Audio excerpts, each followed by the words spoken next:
आज की कहानी है हमारी दर्जी की चालाकी।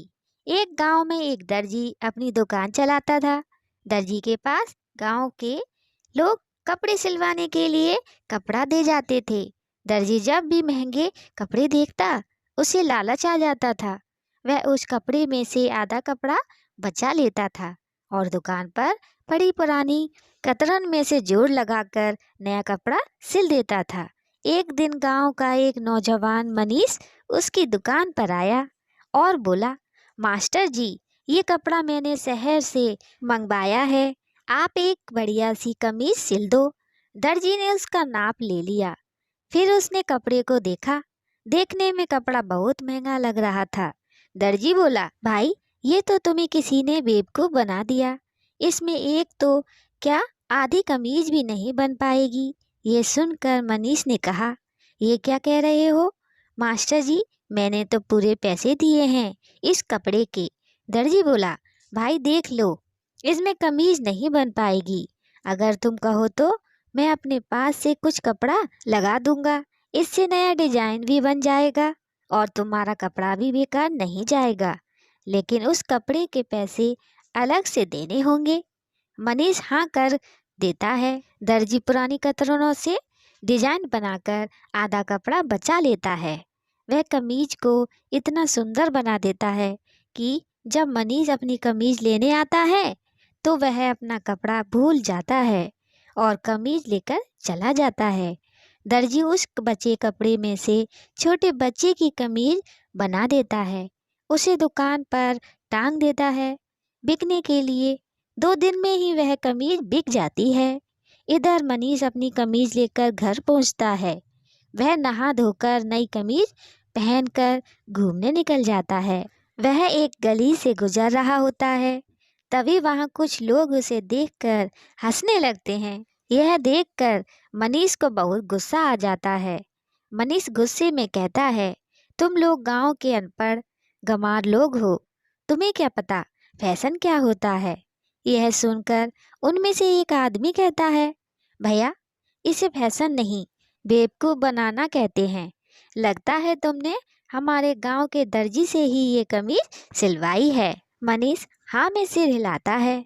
तो दूसरा आदमी कहता है, भाई जी, उसने तुम्हें यह बताया होगा कि कपड़ा कम है, इस तरह उसने आधा कपड़ा बचाकर ये कतरनों से बनी कमीज तुम्हें दे दी।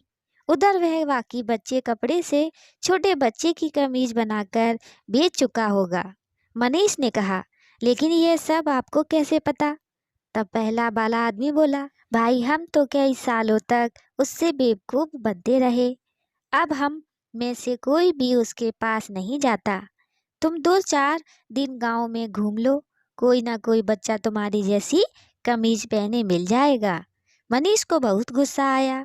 वह बोला, आपने कभी उससे शिकायत नहीं की।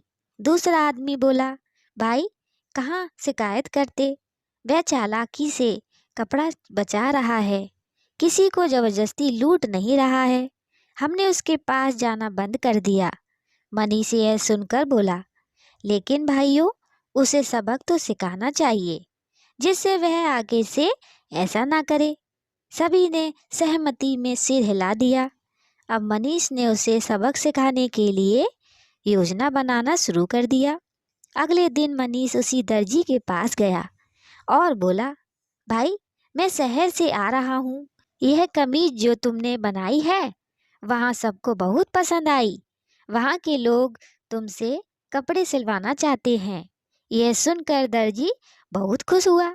वह बोला, भाई, तुम उनके कपड़े ले आओ, मैं सिल दूंगा, तुम भी अपनी कमीशन रख लेना। तब मनीष ने कहा, भाई, शहर में यह सब नहीं चलता, वहाँ तो लोग बनी बनाई कमीज खरीद कर पहनते हैं। तुम ऐसा करो, ऐसे ही डिजाइन में 300 कमीज बना दो, 100 एक साइज की, 100 दूसरे साइज की, 100 तीसरे साइज की। मैं उन्हें शहर में बेच आऊँगा, तुम्हें भी अच्छा मुनाफा बच जाएगा, साथ ही मैं भी कुछ पैसा कमा लूँगा। दर्जी को यह बात समझ में आ गई। उसने 15 दिन का समय लिया और कपड़े के कई थान मंगाकर कमीजें सिलने लगा। 15 दिन दिन रात मेहनत करके उसने शानदार 300 कमीजें तैयार कर ली। अब वह मनीष के आने का इंतजार कर रहा था। एक दिन बीता, 2 दिन बीते। जब तीसरे दिन भी मनीष नहीं आया तो वह उसे ढूंढने गांव में गया। मनीष का कहीं अता पता नहीं था। फिर भी वह उसका इंतजार करता रहा। एक दिन उसे दुकान के बाहर मनीष दिखाई दिया। वह दौड़कर उसके पास गया। मालिक, कहाँ चले गए थे आप? आपकी कमीजें तैयार हैं। मनीष ने कहा, भाई कौन सी कमीजें? मैं तो आपको जानता भी नहीं हूँ। यह सुनकर दर्जी के पैरों तले जमीन खिसक गई। वह बोला, मालिक ऐसे ना बोलो। मैंने आज तक जितना पैसा कमाया था वह सब इन कमीजों में लग गया। मैं बर्बाद हो जाऊंगा। मनीष ने कहा, चोरी का पैसा किसी काम का नहीं होता। तुमने भी तो लोगों के कपड़ों में से कपड़ा बचाकर चोरी की है। अब भुगतो। दर्जी गुस्सा हो जाता है। वह मनीष को मारने के लिए हाथ उठा लेता है। तभी कुछ लोग बीच बचाव कर देते हैं। मामला पंचायत में पहुंच जाता है। पंच मनीष से कमीज के बारे में पूछते हैं तो वह मना कर देता है। पंच दर्जी से पूछते हैं तो वह कहता है, माई बाप आप तो पंच परमेश्वर हैं। इसने ही मुझे 300 कमीजें बनाने के लिए कहा था। पंच ने पूछा, तुमने कोई रसीद पहले इससे ली थी? दर्जी बोला, नहीं साहब, मैंने तो इस पर विश्वास करके सारी कमीजें बना दिए। पंच ने कहा, हमारा फैसला यह है कि मनीष निर्दोष है। लगता है तुम झूठ बोल रहे हो। वैसे भी तुम्हारी बेईमानी के शिकायतें अक्सर आती रहती हैं। अब अपने घर जाओ। दर्जी बोला, मालिक मैं उन कमीजों का क्या करूँगा? पंच ने कहा, उन्हें आधे दामों पर पंचायत में दे दो। यहाँ से जिसे चाहिए होगी वह खरीद लेगा। दर्जी ने कहा, ठीक है साहब।